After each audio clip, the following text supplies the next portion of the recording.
অভিশপ্ত দর্জি। একদা এক সময় মুনফল নামক গ্রামে গ্রামের লোকেরা বছরের পর বছর ধরে পরিশ্রম করেই দিন কাটাচ্ছিল। ওই দেখো, আরেকজন উধাও হয়ে গেছে কাল রাতে। ওনাকে তো কেউ যেতেও দেখেনি। তারা বলছে ক্লারাকে খুঁজে পাওয়া যাচ্ছে না। আমার মনে হয় প্রাসাদটা অভিশপ্ত। ওই দেখো, ওরা আবার অন্য একটা দর্জি খুঁজছে। বেচারা। একটা রহস্য তৈরি হলো। গোটা মুনফল গ্রামে একটা গুজব রটে গিয়েছিল।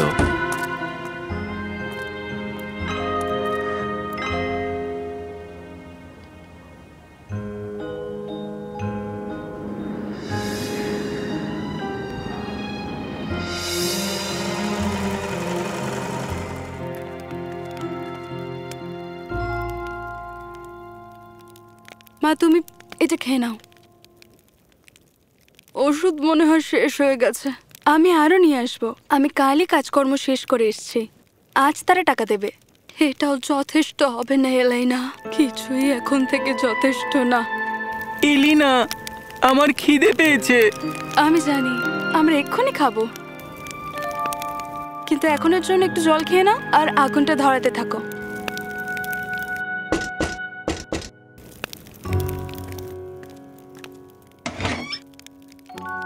এলিনা থ্যাচার। হ্যাঁ, রাজকীয় ফরমান। রাজপ্রাসাদে একজন দক্ষ দর্জির খুবই প্রয়োজন এবং খুবই তাড়াতাড়ি। এর বিনিময়ে আপনাকে সপ্তাহে 5টা রূপোর কয়েন দেওয়া হবে।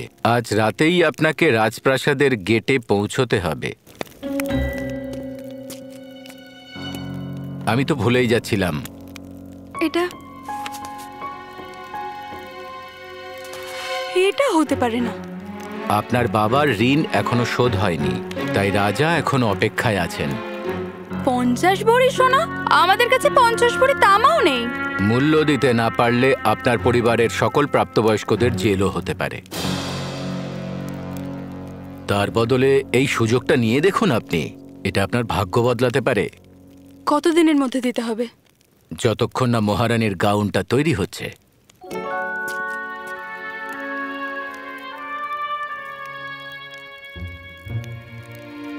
গ্রাউন্ড কখনো সম্পূর্ণ হবে না। না না, তুমি প্রাসাদে যেও না। আমাদের কাছে কি আর কোনো রাস্তা আছে মা? ওই দর্জির মেয়ে ক্লারা আগের মাসে কাজে গিয়েছিল, তারপর থেকে ওকে কেউ দেখেনি। অনেকে বললে ওখানকার রাস্তা বল নাকি মানুষ খেয়ে নেয়। না শোন, ওখানে খারাপ কিছু রয়েছে। ওখানে খারাপ এমন কি আছে মা? তুমি শেষের দিনগুলো কি জেলে কাটাতে চাও? বাচ্চাগুলো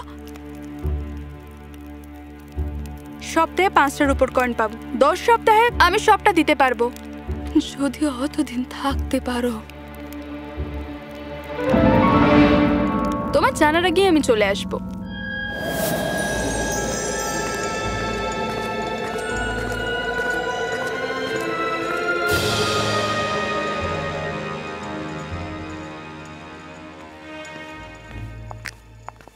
ও আমার প্রিয় এলাইনা, স্বাগত স্বাগত। আমি তোমার প্রতিভা সম্পর্কে শুনেছি। তোমার হাতের কাজ নাকি শুনেছি খুব সুন্দর।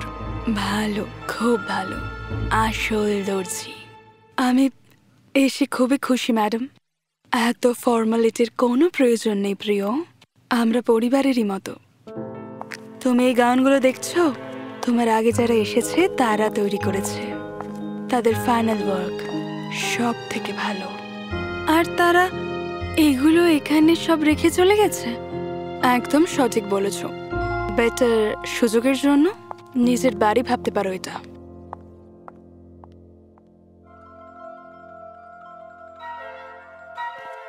এলিনা দেখতে পেল দেওয়ালে আগে কর্মরত কিছু দর্জির ছবি লাগানো আছে।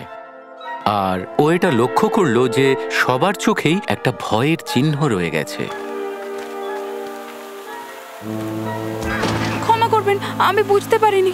আরে না না, ভুলটা তো আমারই ছিল। আমি অন্যমনস্ক ছিলাম। তোমাকে নতুন দেখছি। নতুন দর্জি? 3 দিন হয়েছে মহামান্য। তুমি কি করে এই প্রাসাদটা খুঁজে পেলে? এলিনা ইতস্তত বোধ করল। ও রাজকুমারের কথার উত্তর দেওয়ার জন্য একদমই তৈরি ছিল না। আসলে একটু ভিন্ন আমি যা চেয়েছিলাম তার থেকে। জীবনে অনেক কিছুই প্রথমবার হয়। আমার যাওয়া উচিত। ম্যাডাম থ্রোনের এই জিনিসগুলোই প্রয়োজন। অবশ্যই। আমি কি তোমার নাম জানতে পারি? এলিনা থ্র্যাচার, মহামান্য। মহারাজ, সবাই যে অপেক্ষা করছে। আমি তাহলে আসি, মিস থ্যাচার। সেই দিনের পর সময়টা যখন মধ্যরাত, এলিনা তখনও মন দিয়ে কাজ করে যাচ্ছিল। হঠাৎ করেই এলিনা থমকে গেল। সেলাই মাঝপথেই থামিয়ে দিল। হ্যালো, ওখানে এলিনা কাউকে যেন দেখতে পেল এবং তার দিকে এলিনা তাকিয়ে থাকলো। তুমি ক্লারা, তাই না? আমার আগে যে দর্জি ছিল। তুমি নাকি বিয়ের জন্য চলে গেছো, আবার গ্রাম থেকে ফিরে এলে যে? আমি তোমাকে শুনতে পাচ্ছি না। তোমার কি হয়েছে বলো?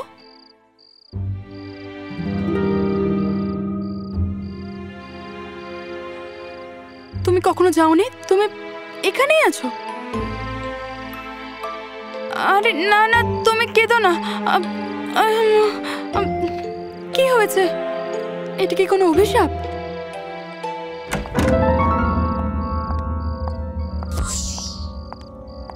অনেকক্ষণ ধরে কাজ করছো। তোমার ডেডিকেশন প্রশংসনীয়। আমি আসলে সেলাইয়ের কাজটা আজ রাতেই শেষ করতে চাই। বাহ, কাল তুমি বেশ গুরুত্বপূর্ণ কিছু কাজ শুরু করতে চলেছ।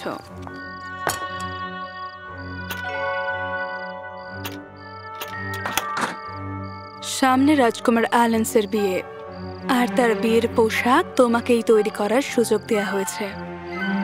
বিয়ে? কিন্তু আমি ভাবলাম, আসলে আমি জানতাম না রাজকুমারের বিয়ে ঠিক হয়ে গেছে। হ্যাঁ, পূর্ণিমার রাত্রে পূর্বের রাজ্যের রাজকুমারের সাথে। এই বিয়েটা কিন্তু খুবই গুরুত্বপূর্ণ। খারাপ ভেবো না, পোশাকটা কিন্তু নিখুঁত হওয়া চাই। আমি তোমাকে বেছেছি কারণ তোমার কাজ ক্লারার হাতের কাজের থেকেও ভালো। ক্লারার সাথে এক্স্যাক্টলি কি হয়েছিল ম্যাডাম? সে কাজ নিয়ে তার কথা রাখতে পারেনি। এখন বিশ্রাম নাও। ওই ম্যানিকুইনগুলোর ছায়া চাঁদের আলোয় বেরিয়ে এলো এবং সেই ছায়াগুলো ধীরে ধীরে একজন মহিলার আকার ধারণ করল। ঠিক তার পরদিন এলিনা সংগ্রহশালায় গিয়ে পুরনো রেকর্ড চেক করছিল। তাকে সাহায্য করতে পারে এমন কিছু। সে একটা লেদারে ঢাকা বই সেখান থেকে বার করলো। সে একটা জিনিস লক্ষ্য করলো, একটা প্যাটার্ন রয়েছে। প্রত্যেক পূর্ণিমার রাতে প্রত্যেক দর্জি উধাও হয়ে যেত তাদের নিখুঁত কিছু কাজকর্মের পর, যা প্রাসাদের জন্য করেছিল। তোমাদের সাথে কি হয়েছে? এই দাঁড়াও না, প্লিজ আমাকে বুঝতে সাহায্য করো।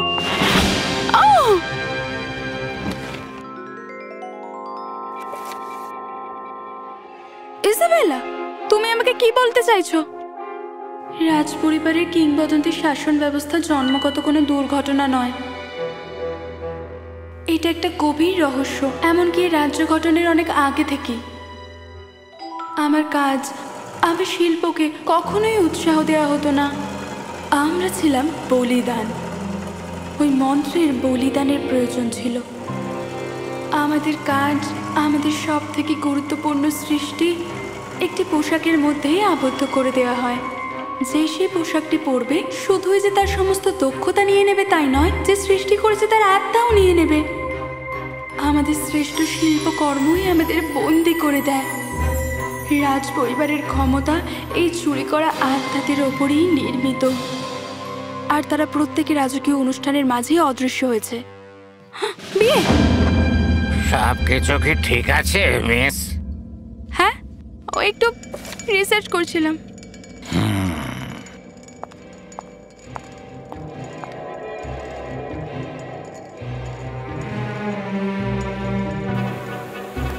তার মানে অভিশাপগুলো কোনো গুজব ছিল না। হতে পারে না, আমি ওই পোশাক তৈরি করতে না করে দেব। এলিনা রাজপ্রাসাদের সমস্ত ছবিগুলোই খুব মন দিয়ে দেখল, নিখুঁত ভাবে। অবিশ্বাস্য, এটা সব জায়গায় রয়েছে। সে হাত দিয়ে কিছু লুকোনো স্বাক্ষর খুঁজে পেল। তাদের পুরো প্রজন্মটাই অন্যের প্রতিভা চুরি করে কেটেছে। অন্যদিকে রাজকুমারের সম্পর্কটা তার সাথে আরো গাঢ় হলো। তারা দিনের অনেকটা সময়ই এই বাগানে কাটাতো। এটা হলো একটা দুর্লভ দামাস্কাস গোলাপ। পূর্ব দিক থেকে এর চারা এনে ঠাকুমা এটার চাষ শুরু করেছিলেন। এটা খুব সুন্দর, অসাধারণ। যদি তোমায় কিছু না করতে বলা হয় তাহলে তুমি কি বেছে নেবে? স্বাধীনতা। আমার মনে হয় আমি যা তৈরি করব তার উপর অন্য কারোর মালিকানা যাতে না থাকে। আমি তো ভাবলাম তুমি ধন সম্পদ আর খ্যাতি চাইবে। টাইটেল তো মালিকানারই আর এক নাম। তুমি সত্যি অসাধারণ এলিনা থ্যাচার। মহামান্য, আমি শুধু অ্যালান এখন থেকে। এলেনা, তুমি কিডসের সম্পর্কে জানো? না রাজকুমার অ্যালেন, আমি একজন সাধারণ দর্জি। কিডস হলেন একজন কবি। ওনার কথায় সৌন্দর্যই সত্য, আর সত্যই হলো সুন্দর। এলেনা নিশ্চিত ছিল না যে রাজকুমার তার পূর্বপুরুষদের সম্পর্কে জানতো কিনা। আর কিছু সত্যি রহস্যে থাকাই ভালো, তাই না রাজকুমার? এমন করে বলছো মনে হয় তুমি কিছু জানো। হয়তো সবাই জানে। অবশ্যই এলিনা, তোমার সমস্যা কোথায়? আপনি কখনো বলেননি তো যে আপনার বিয়ে ঠিক হয়েছে? সেটাও তো আপনি লুকিয়েছেন। ও, আমি সেরকম কিছু লুকাইনি। আপনি আমাকে কবিতার বিষয়, ফুলের বিষয়ে বলেছেন, কিন্তু এই বিষয়টা কেন লুকিয়েছেন? এলিনা, আমি আসলে যেমনটা ভেবেছিলাম, রাজবংশীয়রা এক হয়। আমি দুঃখিত, এখন আমাকে যেতে হবে রাজকুমার অ্যালেন। আমাকে আপনার বিয়ের পোশাক তৈরি করতে হবে। এলিনা ঘুমোনো বন্ধ করে দিল। এলিনা তার সমস্যা আর মনে থাকা গোপনীয়তা নিয়ে তার কাজ শেষ করল। একটা রাজকীয় অনুষ্ঠানে সে মহারানীকে সেখানে দেখতে পেল। তার প্রত্যেকটি পদক্ষেপ, তার আচরণ ঠিক যেন এলিনার আগের দর্জির মতোই ছিল। এমনকি তার চুল আঁচড়াবার ধরন পর্যন্ত সবকিছুই একই ছিল। উনি ক্লারার পোশাক পরেননি, উনি ক্লারার আত্মা পরেছেন। এলিনা, তুমি ঠিক আছো তো? আমাকে অবশ্যই মিস থ্যাচার, রানী আপনাকে এক্ষুনি ডেকেছেন। রাজকুমারের বিয়ের পোশাক তৈরি কত দূরে এগিয়েছে? হ্যাঁ, এগিয়েছে মহামান্য। ওই বিশেষ পোশাকটি তৈরি করতে নিজের আত্মা তোমাকে বিসর্জন দিতে হবে, বুঝতে পারলে? প্রায় প্রকৃতপক্ষে এলেনা থ্যাচার, বাচ্চাগুলো, তোমার অসুস্থ মা, তাদের কাছে এই প্রাসাদ সর্বদা কৃতজ্ঞ থাকবে, কারণ তারা প্রাসাদের কাজে এসেছে। আর যারা আসেনি, মনফল গ্রামে অনেক চিহ্নহীন কবর রয়েছে। তোমার পুরো পরিবার তোমার সিদ্ধান্তের উপর নির্ভরশীল। তোমার ভূমিকা কতটা সেটাই এখন দেখার রয়েছে।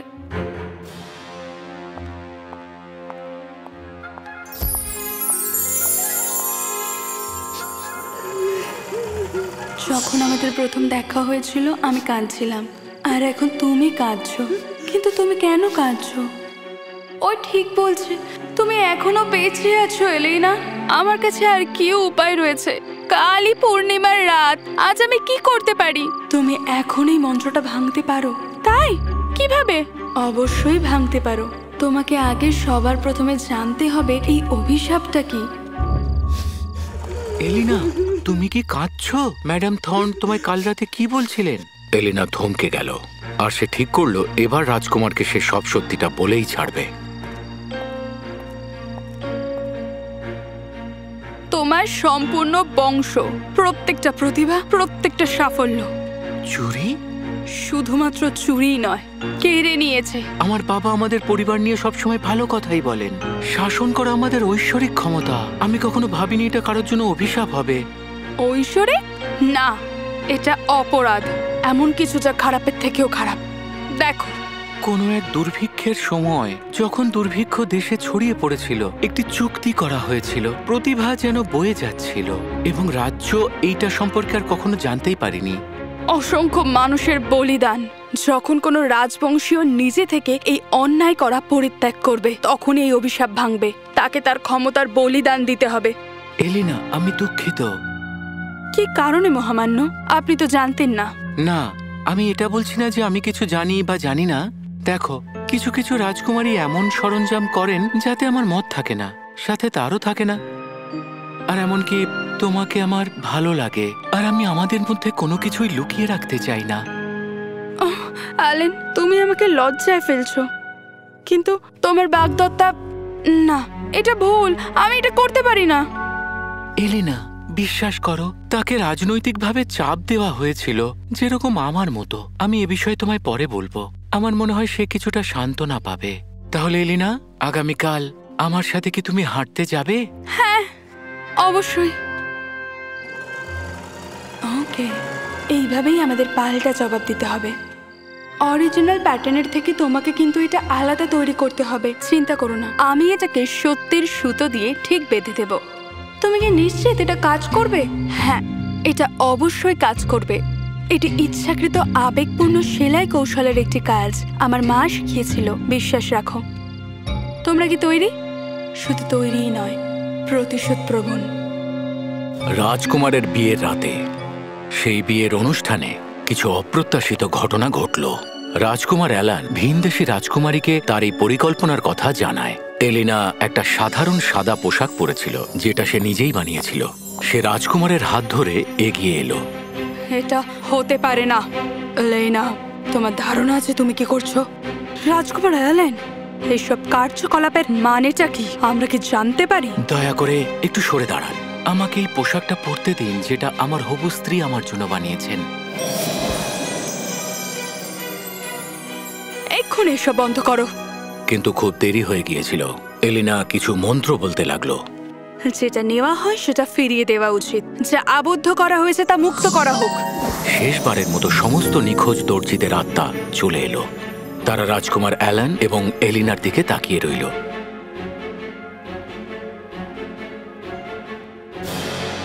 সবাই সম্মান জানানোর জন্য হাঁটু মুড়ে বসল।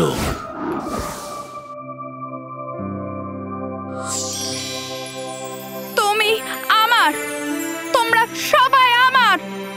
ধন্যবাদ এলেনা, এখন আমরা সবাই মুক্ত। এলিনা এবং রাজকুমার অ্যালান হাত ধরে দাঁড়িয়েছিল, আর তখনই অভিশাপটা ভেঙে গেল। আর এভাবেই মুনফল গ্রামে পরিবর্তন আসে। রাজকুমার স্বাভাবিকভাবেই তার শাসন চালিয়ে যায়, কারোর কোনো প্রতিভা চুরি না করেই। এবং এলিনা ওই রাজপ্রাসাদের দর্জি আর রাজকুমারের স্ত্রী হয়ে দিন কাটাতে থাকে। আর রাজপ্রাসাদের বাগানে আগের দর্জিদের মূর্তি বসানো হয় প্রত্যেকের, এটা নিশ্চিত করতে যে তাদেরকে যেন কেউ না ভোলে। এবং তারপর তারা সুখে শান্তিতে বসবাস করতে থাকলো।